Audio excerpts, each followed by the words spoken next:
रात के ठीक 12 बजे मेरे फोन की स्क्रीन अचानक रोशन हुई। उस पर सिर्फ 2 अल्फाज लिखे थे, मौत की काल। मेरी जिस्म में एक अजीब सी कपकपी दौड़ गई। आ नंबर मैंने कभी नहीं देखा था और ना ही मेरे कानों ने कभी ऐसी घंटी सुनी थी। मैंने फोन हाथ में उठाया, मगर जैसे ही कान से लगाने लगा कॉल अचानक कट गई। कमरे में सन्नाटा था, मगर अगले ही लम्हे चारों तरफ से हल्की हल्की हंसने की आवाजें गूंजने लगे। वो हंसियां आहिस्ता आहिस्ता करीब आती गईं, जैसे कोई दीवार के पीछे खड़ा हो। पैर अचानक सब आवाजें खत्म हो गईं और एक खौफनाक खामोशी छा गई। मैंने गहरा सांस लिया, खुद को तसल्ली दी और बिस्तर पर लेटने लगा। लेकिन अचानक फोन दोबारा बज उठा। इस बार कान से लगाने से पहले ही लाइन से एक औरत की सर्द और बेजान आवाज आई, तुम्हें पता है, तुम्हारे पास बस 5 मिनट है।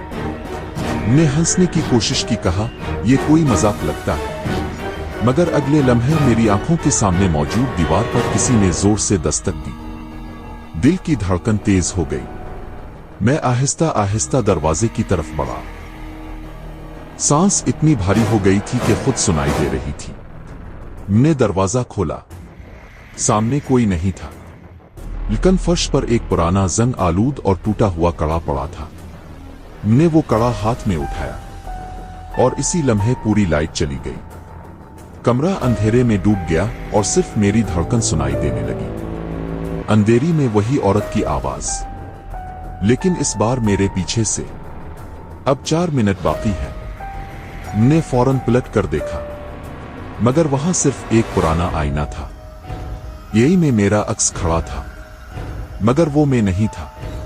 वो अक्स आहिस्ता आहिस्ता मुस्कुराने लगा, एक ऐसी मुस्कुराहट जो मैंने कभी नहीं की थी।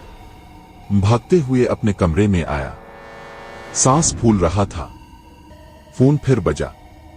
इस बार स्क्रीन पर लिखा था, आखिरी सांस। अंगुलियां कांपते हुए कॉल रिसीव की और इसी लम्हे सामने रखा आईना खुद ब खुद जमीन पर गिरकर जोर से टूट गया। टूटने की आवाज इतनी तेज थी कि मेरे कान सुन होने लगे। टूटी हुए आईने के टुकड़ों में मैंने देखा कि मैं फर्श पर लेटा हूं, आंखें बंद, बिल्कुल बेजान।